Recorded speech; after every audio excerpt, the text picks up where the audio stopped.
Estava vendo aqui, muito dentro desse tema do que às vezes são muitos os pedidos de aconselhamento, né?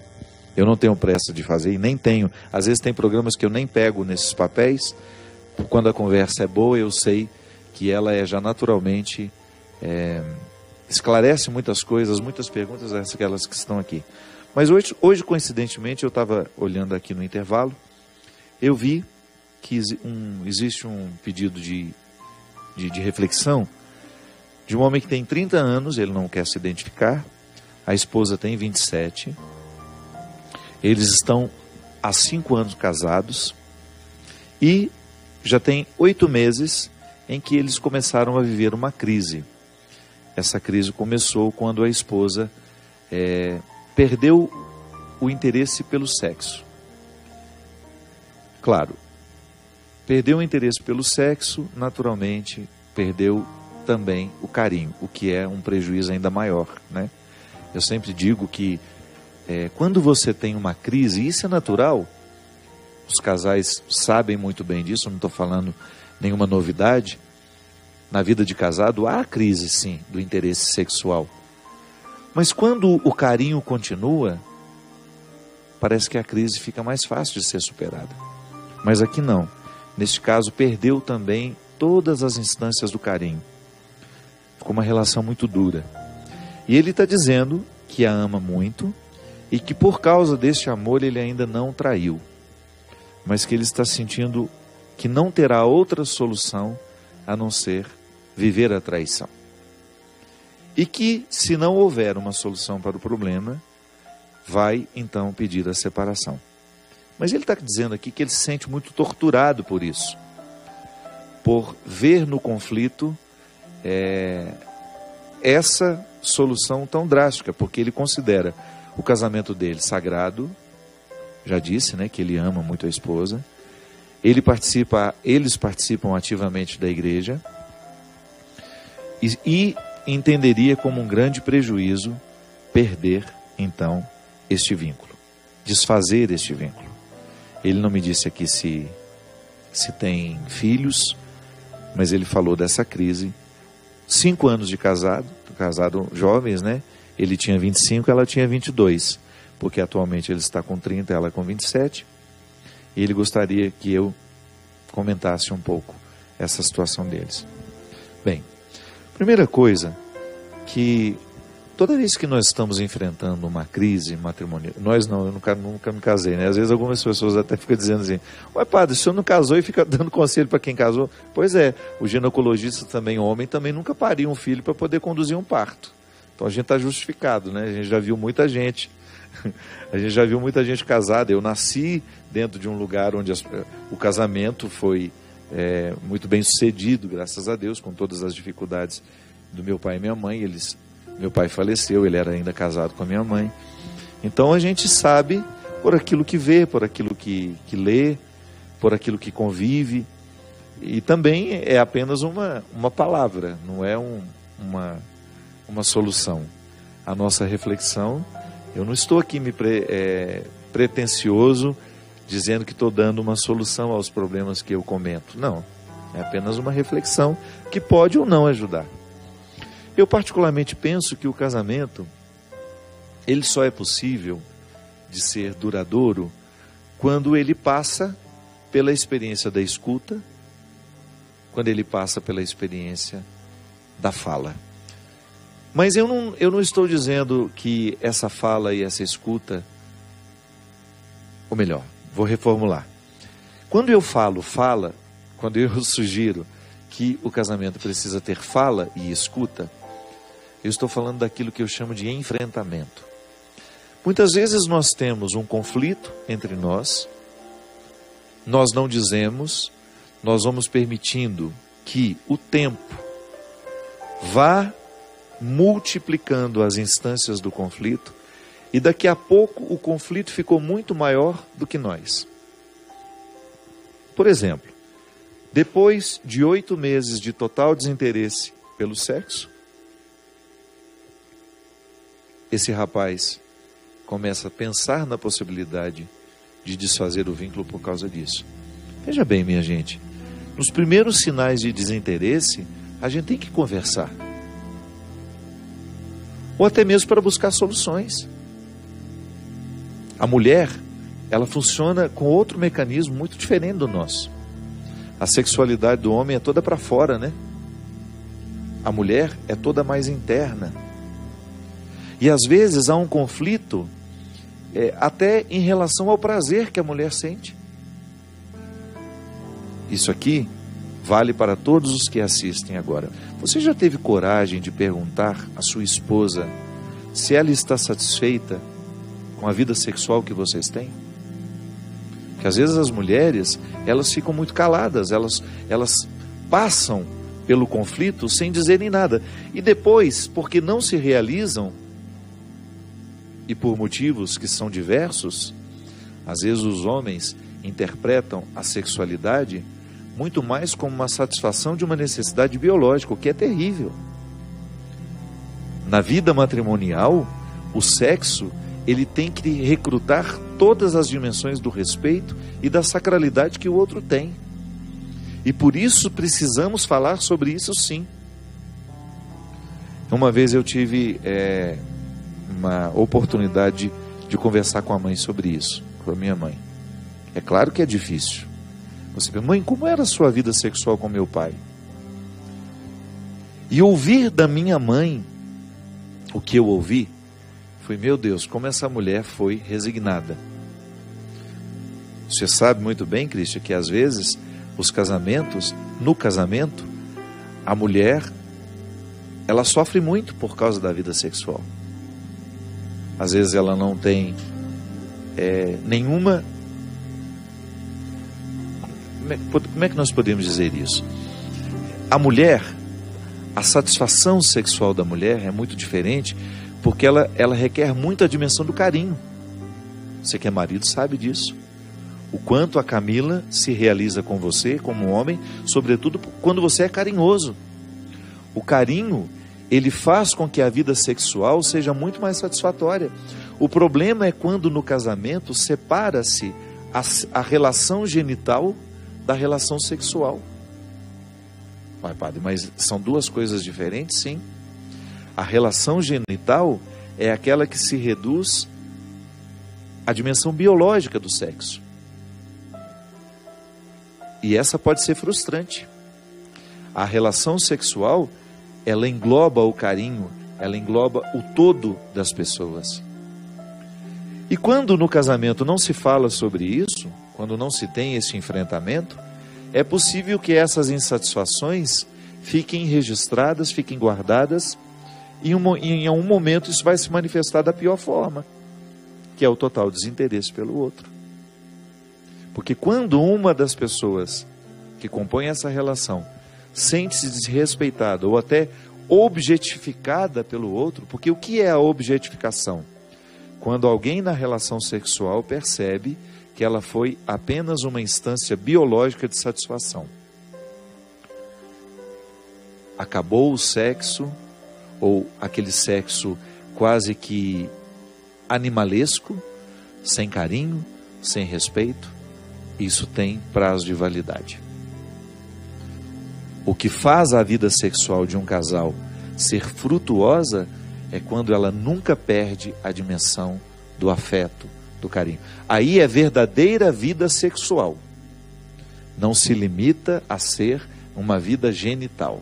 Não se limita a ter uma relação genital, mas tem uma relação sexual.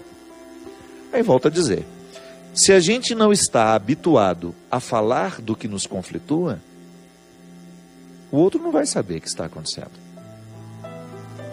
E aí, minha gente, vale para todas as dimensões da vida familiar. Se nós não colocamos os problemas de forma organizada e ordenada, eu até costumo dizer que a gente precisa criar situação para falar do problema.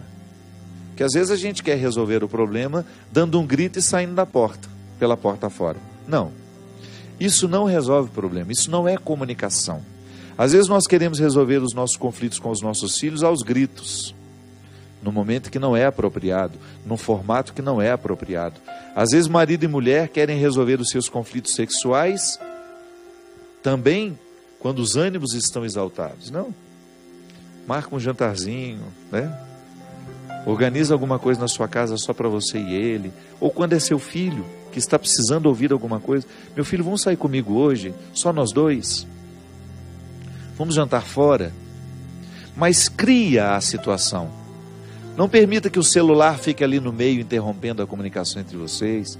Olha, nós vamos desligar o celular, porque nós vamos ter meia hora de conversa. Durante meia hora você não responde seus WhatsApps, você não vê as suas redes sociais, e eu farei o mesmo, porque eu preciso ter uma conversa séria com você. Você estabelece o momento. Você marca no tempo que houve uma conversa para discutir um determinado assunto. Aí sim, a escuta e a fala ganham uma outra autoridade. Mas nós muitas vezes queremos resolver os conflitos, os problemas, sem termos criado a situação. Nós queremos resolver os nossos problemas sem falar e sem ouvir do jeito certo. Porque há um jeito certo de dizer as coisas. Às vezes nós vamos dizer algo muito pesado, muito difícil, e nós podemos fazer isso sem que isso pareça tão afrontoso ao outro. Vai depender da forma como nós fazemos. Um sorriso nos lábios para poder falar com mais serenidade, o tom de voz, tudo é um aprendizado. Posso dizer coisas pesadas ao outro e ele me ouvir de um jeito leve. O conteúdo era pesado, mas eu busquei uma forma de dizer leve. Eu particularmente acho que o formato da nossa comunicação precisa diariamente ser analisado e percebido. Nós muitas vezes não fazemos uma crítica da nossa maneira de falar. E às vezes também não nos perguntamos se nós estamos sabendo ouvir. Se a gente não sabe falar, se a gente não sabe ouvir, nós teremos muita dificuldade de ter relações saudáveis com os nossos filhos, com os nossos maridos, com as nossas esposas, com nossos irmãos e até mesmo com nossos amigos. É um aprendizado. E eu acho que a nossa vida cristã, ela perpassa todas as nossas dimensões. Inclusive, me ensinando um jeito de falar, um jeito de ouvir. Eu, porque sou cristão, devo ter um jeito específico de ouvir o outro. É meu empenho, é meu desafio. E a gente sabe muito bem como é interessante, como nos faz bem encontrar alguém que sabe ouvir. Às vezes nós andamos longas distâncias para termos a oportunidade de encontrar uma pessoa que é especialista em escutatória. Da mesma forma como andamos longas distâncias também para escutar uma pessoa que sabe dizer. Aquela pessoa que parece que abre um caminho na nossa alma com a palavra que diz. São as pessoas naturalmente conselheiras que se exercitaram nessa arte. Mas isso não vem da noite para o dia, não. É exercício. Eu, por exemplo, se o Cristian vem me falar de um problema, se ele vem me contar uma situação que está pesada, está difícil para ele, eu posso, num primeiro momento, já criar uma indisposição de ouvi-lo. E não vou ouvir, ainda que eu escute tudo que ele me disse. Porque o ouvir é diferente do escutar.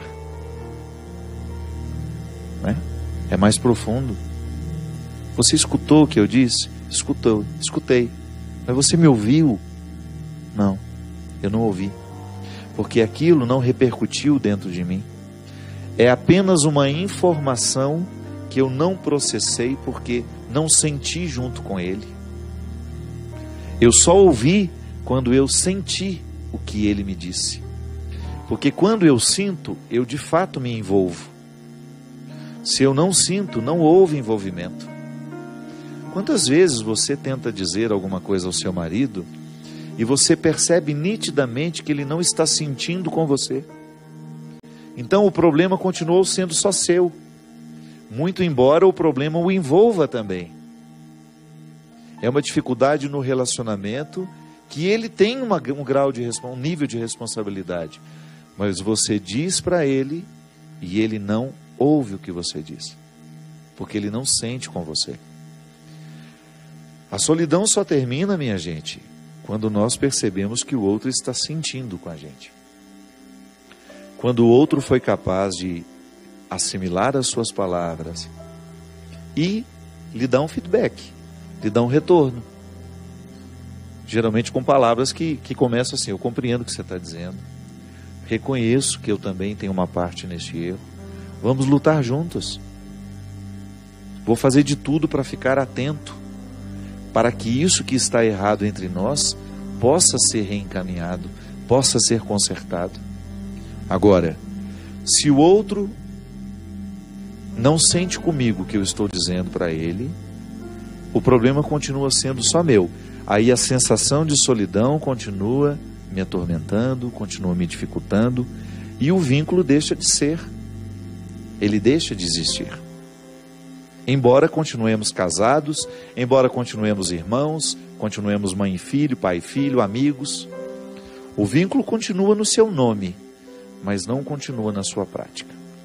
Ele não tem repercussões na prática. Toda vez que nós somos confrontados por uma realidade que de fato nos diz respeito, a honestidade que nós precisamos ter é considerar aquilo que está sendo dito para nós. É uma questão de honestidade. E uma questão de amor ao outro também.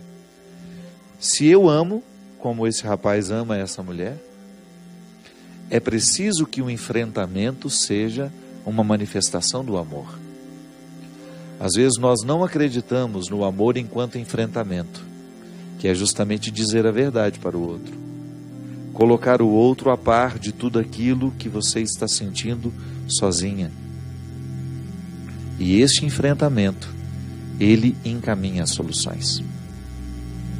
Vamos pedir a Deus hoje a graça de também sermos curados como este cego foi.